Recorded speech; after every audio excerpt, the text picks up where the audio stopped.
O fantasma está exorcizado. 8 anos, meu irmão. Eu fiquei sabendo desse tabu na live, meu irmão. Na live da transmissão da TVE. 8 anos que o Vitória não vencia na casa do Juazeirense. Isso aí mostra que, por um período grande, o Vitória ele passou por uma instabilidade dentro do clube que também trouxe essas sequelas para o campo, porque um clube do tamanho do Vitória, por mais que o Juazeirense é enjoado jogar lá dentro do seu estádio, com o gramado que é terrível e que sofreu sim críticas e tem que sofrer críticas jogo após jogo, pré-jogo a pré-jogo, para ver se muda e cria vergonha na cara a direção de consertar esse gramado e trazer um gramado para uma partida de futebol, um gramado de qualidade, que possa pelo menos o time do adversário ou até mesmo o seu time jogar futebol. Porque o gramado do estádio do Juazeirense é um gramado, pô, de clube sem divisão, pô. Clube que só joga uma vez perdida uma divisão, entendeu? Porque assim, inclusive o nome do estádio é o Adalto Moraes, e o Sport já até foi eliminado lá. Tem que sofrer críticas sim, mas o Vitória foi lá, meteu um 4-1 com gol do vovô Oswaldo, porque ele voltou e já cravou. Eu não me lembro qual foi a última vez que o Oswaldo falhou um pênalti. E se você se lembra, cuide de se esquecer e não quero que você mencione aqui neste canal, porque o vovô não falha. O cara foi lá, depois de ter passado por uma trajetória da sua carreira que com certeza vai marcar demais o Oswaldo, mesmo sendo um jogador com vasta experiência, que possivelmente esteja vivendo seus últimos anos de carreira, mas é esse período que o Oswaldo sofreu, né, com um afastamento, com uma lesão que deixou o torcedor um pouco preocupado, não porque o Oswaldo era uma peça fundamental na equipe do Vitória em 2024, mas pela paixão que a torcida do Vitória conseguiu absorver através das conquistas que o Oswaldo conseguiu para o Vitória. Por exemplo, foi um dos protagonistas do título da Série B, um dos protagonistas também do título baiano. Inclusive foi o jogador que fez mais gol ali na reta inicial do campeonato, tanto baiano como da Copa do Nordeste. E ficou esse gostinho, né, do torcedor poder olhar o Oswaldo lá no Barradão e comemorar o acesso tanto para a Sul-Americana como também a permanência para a Série A. Então assim, família, hoje um 4-1 lindo de se ver. Ah, Jefferson, então quer dizer que 4-1 é goleada. É goleada, pô, dentro da casa do adversário, com as condições precárias que é o gramado.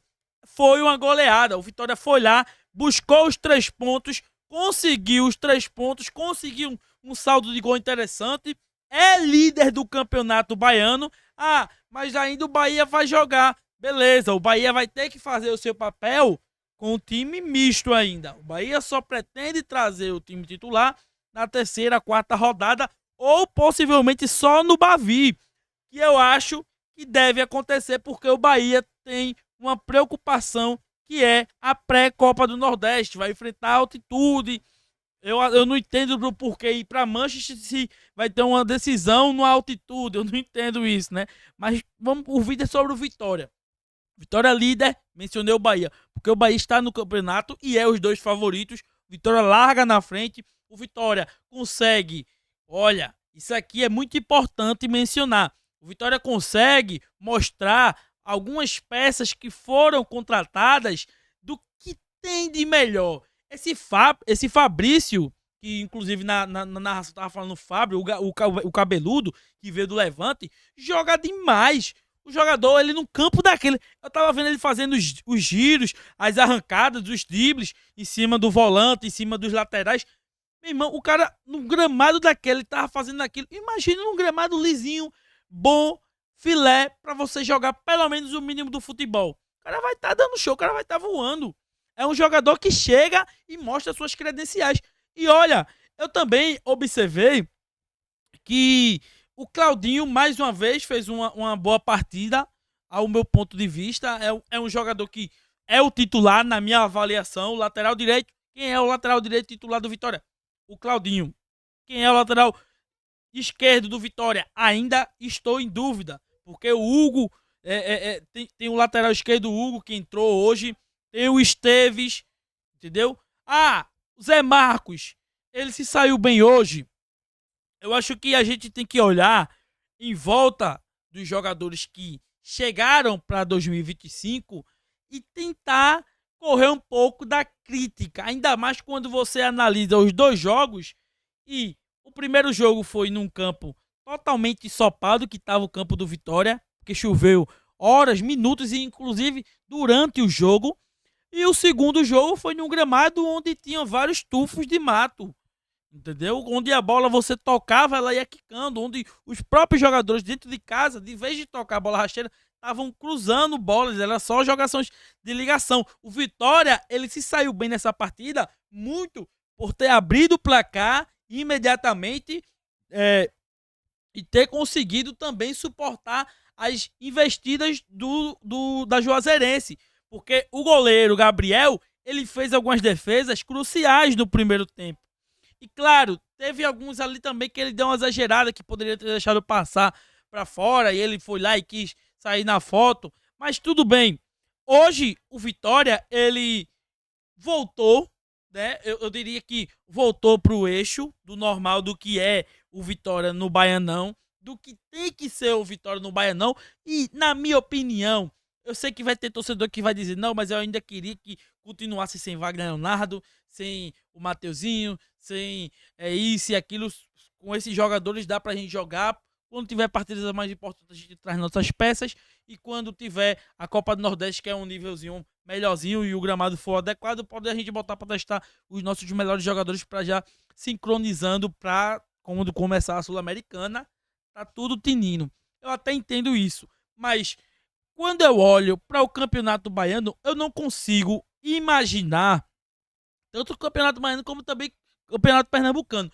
Eu não consigo olhar para essas competições e dizer, não, isso aí tanto faz como tanto fez, o Vitória tanto faz como tanto fez, o Sport tanto faz como tanto fez, se vai passar para a próxima fase, se vai cair já nessa fase e não vai nem para as semifinais do Campeonato Baiano. Então, assim, eu quando paro para olhar, eu digo assim, meu irmão, o Vitória ele tem a obrigação de ser campeão disso aqui. E o Vitória precisa buscar isso. Porque o torcedor que olha hoje para o campeonato, ele pensa no título, ele não tá nem, a mente dele tá pouco se importando o que vai acontecer em setembro. Hoje ele quer viver o hoje. Então, assim, com certeza, próximo jogo deve ser casa cheia lá no Barradão. Tomara que seja um dia de sol, um dia interessante. O torcedor vai se animar um pouco mais depois dessa vitória. O torcedor ficou um pouco receoso depois daquele empate. Até porque também vale vaga para a Copa do Brasil de 2026. Mas, tirando isso, o Vitória muito equilibrado. Muito equilibrado. O Janderson fez gol.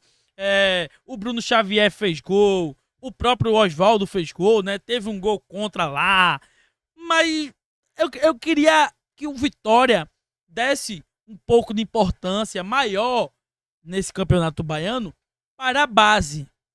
Eu entendo que tem algumas críticas que surgiram depois daquele último jogo para o Fábio, mas é um jogador muito liso. É um jogador que no 1 contra 1, meu irmão, pode decidir sim partidas, porque não é que ele vai driblar e fazer o gol. Ele pode driblar e achar um espaço onde vai ter jogadores que na característica do time do Vitória, aproveitam muito bem as costas do adversário. O Janderson, ele sabe fazer esse corta-luz. Ele sabe fazer esse facão.